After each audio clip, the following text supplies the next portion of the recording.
여러분 안녕하세요. 성경을 사랑하는 남자 예레미야입니다. 고린도후서는 다른 바울 서신에 비해 유독 바울의 간증과 신비 체험에 대한 언급들이 자주 보도가 됩니다. 더 나아가 자신의 사도 직분과 선포한 복음에 대해서 구체적으로 서술을 하기도 하죠. 대표적으로 자신의 사도직이 화목하게 하는 직분이라는 설명이나 복음을 그리스도 사건을 통한 새 창조로서 설명하는 것이 있죠. 그렇다면 바울은 왜 다른 서신들에 비해 이렇게 디테일하게 사도 직분과 복음에 대한 메시지를 명확하고도 디테일하게 설명했을까요? 지금부터 한번 파헤쳐 보도록 하겠습니다. 구독과 좋아요, 알림 설정 부탁드릴게요.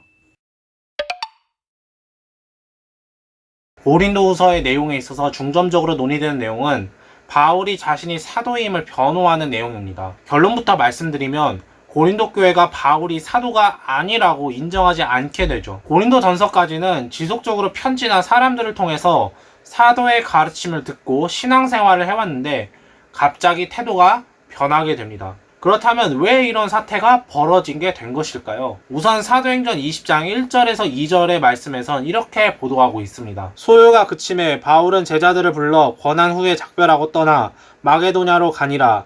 그 지방으로 다녀가며 여러 말로 제자들에게 권하고 헬라에 이르러 에베소에서 3년 동안 교회 개척과 다양한 사역을 하고 나서 마게도냐로 떠나게 됩니다. 지난 영상에서 살펴보았듯이 바울은 에베소에서 머물면서 고린도 전서를 기록했죠. 즉 에베소에 머물 때까지는 고린도 교회와의 관계가 원만했다라는 것을 알 수가 있습니다. 에베소 지역에서 머물던 기간 말기에 마게도냐로 떠날 적에 어떤 문제가 발생했다라는 것을 알 수 있겠죠. 이때 당시 바울의 심정은 이렇게 보도하고 있습니다. 내가 그리스도의 복음을 위하여 드로아의 이름에 주 안에서 문이 내게 열렸을 때 내가 내 형제 디도를 만나지 못하므로 내 심령이 편하지 못하여 그들을 작별하고 마게도냐로 갔노라. 우리가 마게도냐에 이르렀을 때에도 우리 육체가 편하지 못하였고 사방으로 환난을 당하여 밖으로는 다툼이요 안으로는 두려움이었노라. 굉장히 불안정하고 어려운 상황임을 알 수가 있죠. 바울이 마게도냐에 있을 당시 두 교회에서 문제가 터졌기 때문입니다. 한 곳이 지금의 고린도 교회였고 또 다른 한 곳이 다음 영상에서 살펴볼 갈라디아 교회였죠. 아무튼간 바울이 이렇게 어려운 마음을 느낄 정도라면 도대체 고린도 교회에 무슨 일이 생겼던 것일까요? 바울은 이렇게 이야기를 합니다. 그런즉 내가 너희에게 쓴 것은 그 불의를 행한 자를 위한 것도 아니요 그 불의를 당한 자를 위한 것도 아니요 오직 우리를 위한 너희의 간절함이 하나님 앞에서 너희에게 나타나게 하려 함이로라. 근심하게 한 자가 있었을지라도 나를 근심하게 한 것이 아니오 어느 정도 너희 모두를 근심하게 한 것이니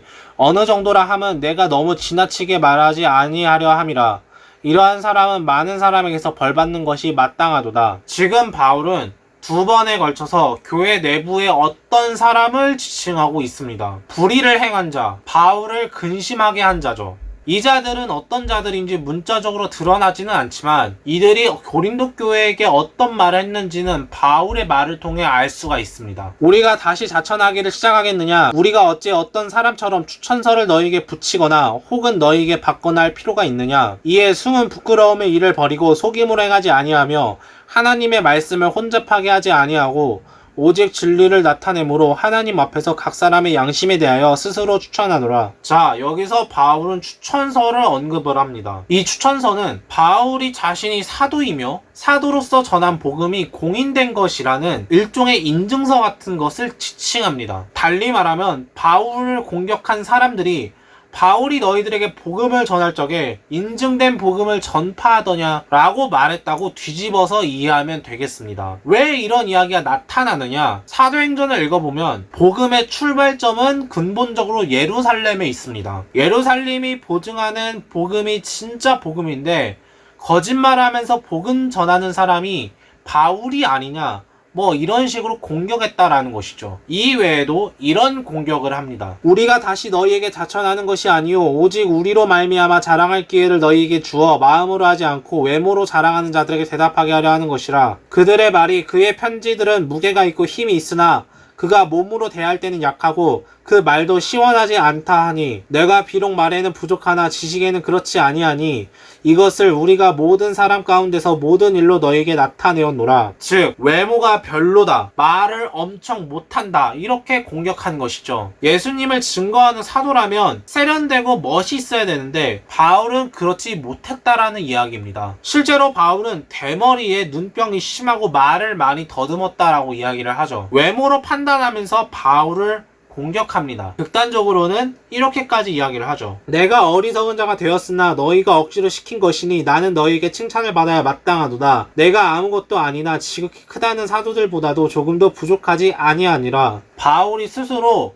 나는 주변에서 띄워주는 사도들보다 부족하지 않아 라고 이야기를 하죠. 뒤집어서 이야기하면 바울이 사도가 아니다, 혹은 다른 사도들에 비해서 못한 사람이다 라고 공격을 받은 셈입니다. 이런 식으로 공격한 자들은 우리는 사도행전에서 알 수가 있습니다. 바로 예루살렘 출신의 사람들이죠. 이들은 사도는 아니지만 주의 동생 야고보 밑에서 율법과 그리스도를 전하던 사람들이었습니다. 바울의 신학적 입장과는 대치가 되는 것이죠. 바울은 율법을 전하지 않기 때문입니다. 이런 이해관계가 틀어지는 바람에 바울의 선교 활동을 지속적으로 방해하는 게 예루살렘 출신의 사람들, 학계에선 유대주의자들 혹은 유다주의자들이라고 지칭을 합니다. 고린도 교회는 배교하지만 바울은 끝까지 교회를 포기하지 않습니다. 자신들을 공격하는 말에 대해 조목조목 비판하고 반박하고 증명하죠. 그런 이유 때문에 고린도후서는 사도란 무엇이며 사도가 전하는 복음은 무엇인지를 설명하는 논쟁적인 이야기로 이루어져 있습니다. 바울의 응답은 크게 두 가지로 나누어 이해할 수 있습니다. 참된 사도란 무엇인가, 그리고 현재 바울과 고린도 교회 관계 속에서 복음은 어떤 의미를 지니는가죠. 첫째로 바울은 사도를 부정하는 자들에 대해서 이렇게 이야기를 합니다. 그들이 히브리인이냐 나도 그러하며, 그들이 이스라엘이냐 나도 그러하며, 그들이 아브라함의 후손이냐 나도 그러하며, 그들이 그리스도의 일꾼이냐 정신없는 말을 하거니와 나는 더욱 그러하도다. 내가 수고를 넘치도록 하고 옥에 갇히기도 더 많이 하고 매도 수없이 맞고 여러 번 죽을 뻔하였으니 유대인들에게 40에서 하나 감한 매를 5번 맞았으며 3번 태장으로 맞고 1번 돌로 맞고 3번 파선하고 1주야를 깊은 바다에서 지냈으며 여러 번 여행하면서 강의 위험과 강도의 위험과 동족의 위험과 이방인의 위험과 시내의 위험과 광야의 위험과 바다의 위험과 거짓 형제 중에 위험을 당하고 또 수고하며 애쓰고 여러 번 자지 못하고 줄이며 목마르고 여러 번 굶고 춥고 헐벗었노라. 여기서 그들은 바울을 공격한 유대주의자들을 지칭을 하죠. 핵심은 그들이 이야기하는 추천서는 일개 종이 쪼가리밖에 안 되지만 바울에게 추천서는 고난입니다. 생생한 고난이죠. 어찌 보면 바울에게 수치스러운 것이겠지만 바울은 위대한 고백, 내가 부득불 자랑할진대 내가 약한 것을 자랑하리라 라고 이야기를 합니다. 참된 사도는 그리스도께서 그러하셨듯이 복음을 전하며 고난을 견뎌내는 삶의 실천이 있다라는 것이죠. 핵심은 이 이야기를 고린도 교인들이 몰랐겠느냐라는 것입니다. 바울의 말을 살펴보면 얼추 예상이 됩니다. 그러나 우리는 분수 이상의 자랑을 하지 않고 오직 하나님이 우리에게 나누어 주신 그 범위의 한계를 따라하노니 곧 너희에게까지 이른 것이라. 사도는 자랑하지 않습니다. 자랑할 게 있다면 주님을 자랑하는 자들이죠. 고린도 교회를 선동하던 자들은 자신들의 출신지, 민족 등을 자랑했던 것 같습니다. 그러나 바울은 그런 이야기보다 주님만을 전하는 데 집중했다는 것이죠. 거기서 당연히 수반되는 것이 고난이었고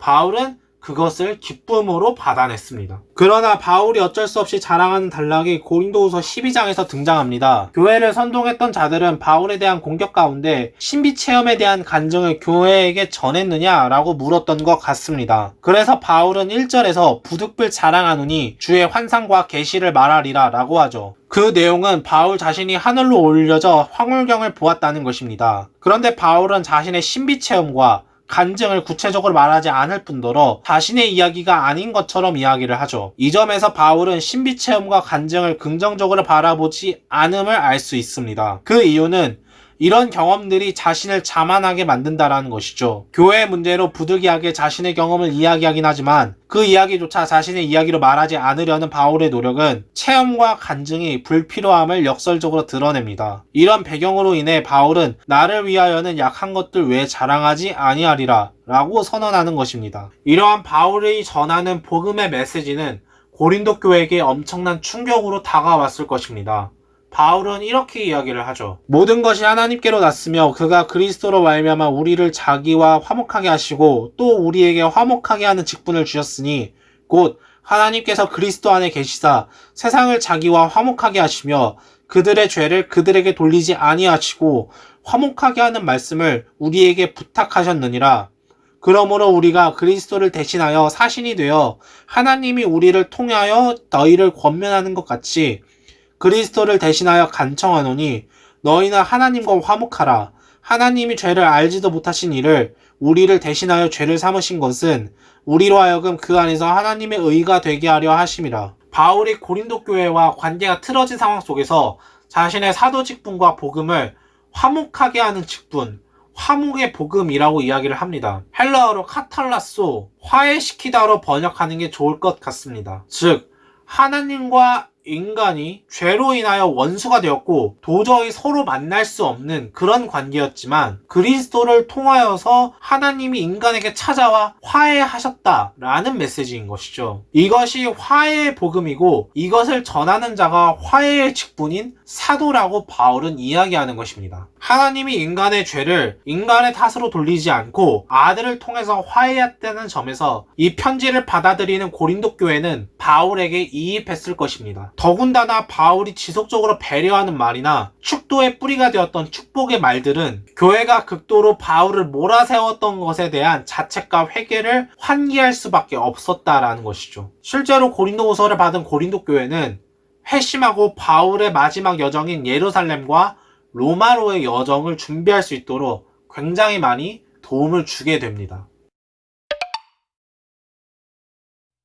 고린도 교회는 바울에게 아픈 손가락과도 같았습니다. 항구 도시인 만큼 세상의 흐름에 직접적으로 부딪히며 교회의 정체성을 지키고 거룩함을 지켜야만 했죠. 그러나 그것은 쉬운 일이 아닙니다. 실제로 교회 내에 많은 문제들이 발생했고 유대주의자들에 의한 선동으로 자신의 스승격인 바울을 부정하고 매도하는 상황까지 이르렀으니까요. 그러나 고린도후서를 통해서 바울의 마음가짐을 살펴보면 바울이 개척한 교회들이 바울을 지지하고 응원하고 하나님 나라 사역에 동참할 수밖에 없는 이유를 느낄 수가 있습니다. 자신의 사명이 무엇인지를 정확하게 인식하고 자신이 전하는 복음이 무엇인지를 명확하게 전하며 그 행동들로 인하여 수반되는 고난들을 감내하고 자신이 자랑할 것들을 자랑하지 않는 오직 주님만을 자랑하는 동시에 교인들의 마음에 상처 주지 않으려면서도 분명히 제시해야 할 것은 강력하게 이야기하는 이런 모습들을 보면 오늘날 교회를 섬기고 있는 모든 직분자들에게 큰 의미를 주지 않을까 생각이 듭니다.